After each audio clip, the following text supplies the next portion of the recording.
Okay, so a little bit about myself. I work in the construction industry and I have a pretty much 9 to 5 office kind of job. And yeah, so I'm mostly home based, so I'm not too active in my main job in and of itself. And obviously, I now try and fit in some exercise and sport into my life. So a typical day for me normally looks like I get up early in the morning, something like 4:15 a.m., which sounds a little bit crazy, but I get up early and I quickly have some pre-workout. I have a protein shake and an apple, and then I drive to the gym. And unfortunately, I live in quite a rural area, so I've got about a half an hour drive or so to the gym every morning. And I'll then get a session in, and then I'll drive back home and I'll have some breakfast, and then I'll load up the computer and I'll, have my various meals throughout the day, and I'll have quite a few meetings on Zoom and on Teams as well. And then as I finish through work during the day, generally I'll then do some reading in the evening. I might be studying for an online degree, which I'm doing at the moment in law. And I also like to learn foreign languages, so I can try and learn and read in a foreign language.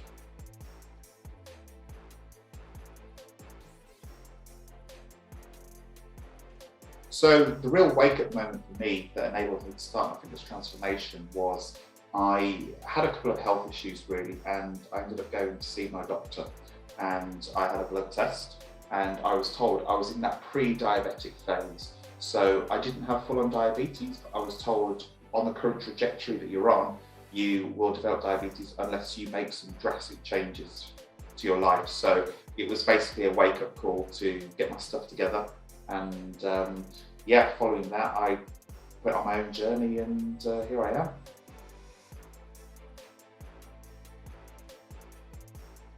So one of the first things I did, and the interesting point was, this all seemed to coincide with the first COVID lockdown we had, which would have been in March 2020, I believe it was, in England. And the first thing I did was I really cleaned up my diet. So, I got into meal prepping and I started preparing my meals, and obviously I was so out of shape that I couldn't do too much physically. But I did start things very slowly and incrementally. So I would start going for walks around my local block, and these were the first stages that I did.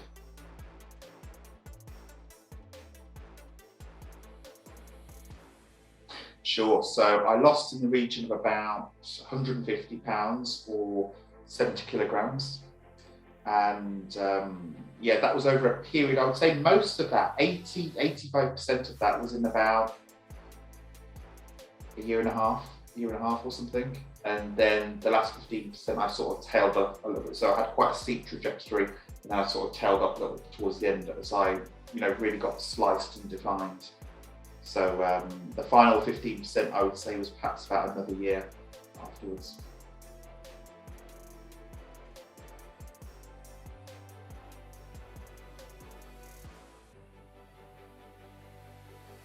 So if I could go back to day one and really expedite my results, knowing now what I wish I'd have known then, I would have probably started calorie counting from day one. So one of the mistakes people can make is they cut their calories too fast, too quickly. And the problem with that is the human body is always responding. It's always responding. So you cut something from your diet, your body is in shock and it doesn't really know how to deal with it. Then after a while, everything seems to then adjust. So if I could go back in time, I would have really refined how many calories I was intaking at that moment, and then I'd have gradually reduced things down.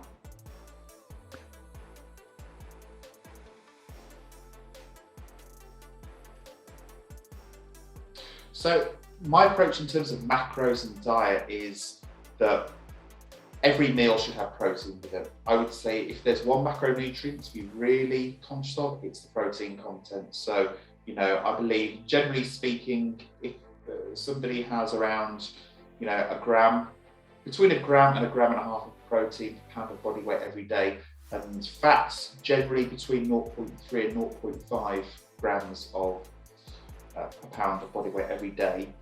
Those are the two main points I would hone in on. The rest of your overall calorie intake can then be filled with carbohydrates. And generally speaking, whether people want to lose weight or gain weight, whatever, generally I try and keep the protein and fat content the same, and I then manipulate the carb intake down to suit. So that's generally what I recommend.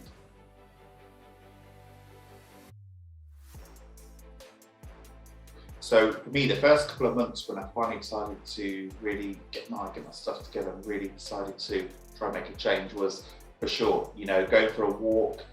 After work every day, I would just go for a walk around my local block, my local neighbourhood area, and I would start obviously to prepare my foods in a more healthy way. I'll get into meal prepping, so I invested in a rice cooker, I invested in a slow cooker and a George Foreman grill even, and these things soon add up. And I think knowing that you've got healthy food that's just there for you, putting say a couple of hours aside on a Sunday was a really good thing, because I think people are often most at risk of overeating when they don't have stuff that's prepared, because there's a bit of laziness factor of, oh, I can't really be bothered trying to make something, so I've got something there. So it became part of forming some good habits, and then things started to become a bit more second nature to me.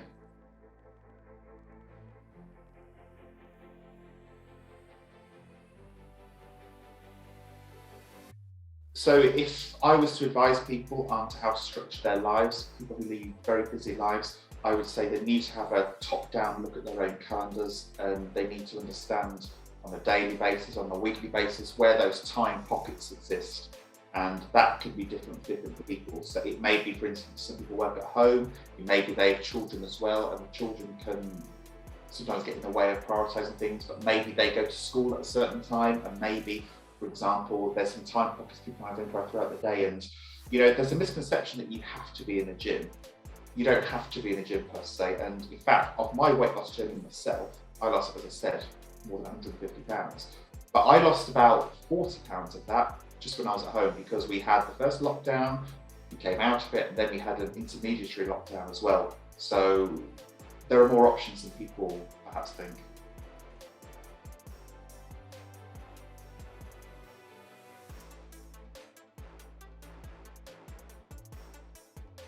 So if I had to put some kind of emphasis in terms of the ratio of importance of nutrition and exercise, I would place it in terms of between 70 and 80% on nutrition and 20 to 30% on exercise. They're both important, but for sure, you can't outrun a bad diet is the expression, and that's very true.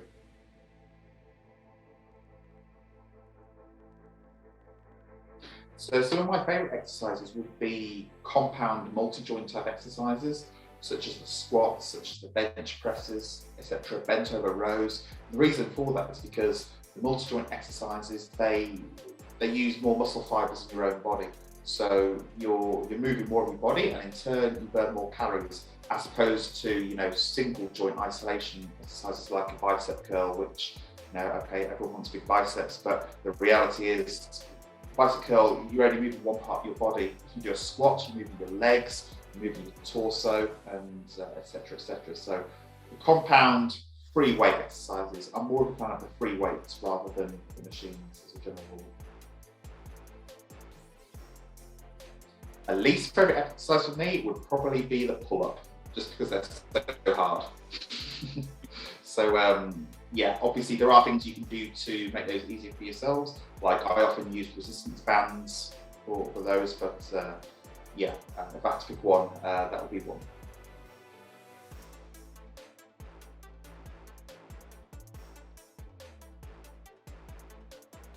So some of my healthy favourite meals that I believe people will enjoy would include, I actually make my own homemade chocolate pudding, which sounds great, and I don't know anyone who wouldn't like that, basically. So it's quite simple, actually, very simply. Get some Greek yogurt, get some chocolate protein powder, and mix it all together. And it's like a chocolate pudding consistency, or a chocolate cake, or call it what you will. And I'll then put that in the fridge for a couple of hours, maybe add a little bit of almond butter to it or something.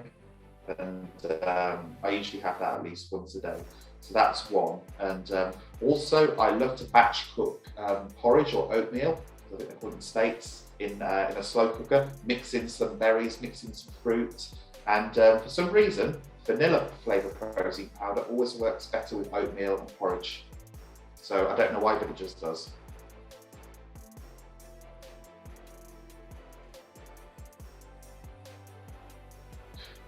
So for me, for lunch and dinner, healthy type meals, I usually eat generally lean piece of fish or chicken, etc. So that would be salmon. I typically have salmon in the evenings. I try and mix it with one fatty meat and one lean meat every day. So I get a real good blend of amino acids. So a typical day for me might be I have a chicken breast at lunchtime and I have that with a salad and a little bit of olive oil, a twist of lemon, that kind of thing. And then for dinner, I might have a piece of salmon, some brown rice. And the thing for me as well is that I don't really like eating vegetables, but I do drink my vegetables. So I have a Ninja blender at home and I make my own green cocktail, which is simply half a litre of water, some spinach, some broccoli, some avocado, some super green powder and a bit of cinnamon. And I blitz it all together and yeah, it's a way of getting the greens in every day.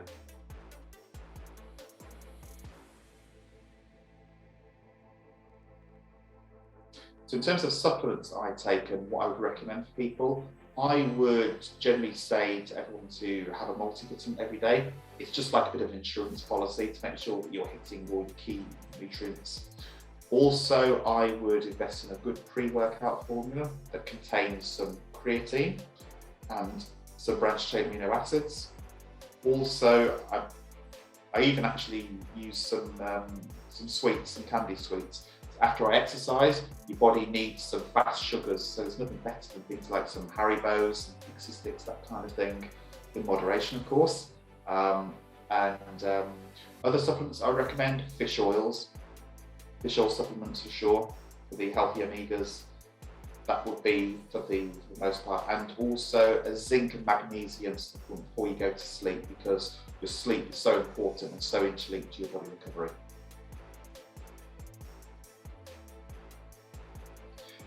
In terms of protein supplements, I would recommend I take protein powders. What I do with my protein powders is I have a mix of whey protein and casein protein, because you have a faster acting protein with whey and you have a more slow release with casein.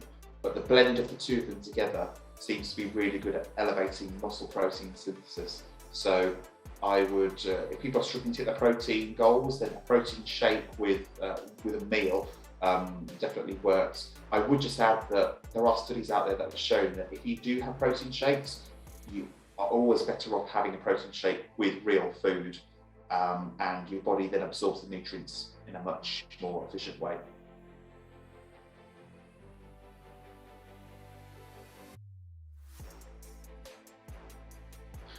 So in terms of when I first started my health eating plan, the foods I removed and counting calories, there were some bad food choices I was making at the start, there's no denying that. So, you know, straight off the menu was anything packaged. I think a good phrase for people is, if a man made it, don't eat it.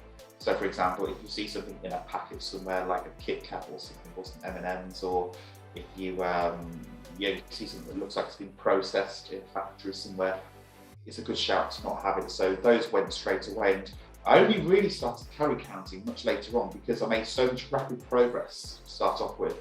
Obviously, I wish I had done the calorie tracking much earlier, but yeah, so I used some good judgment there.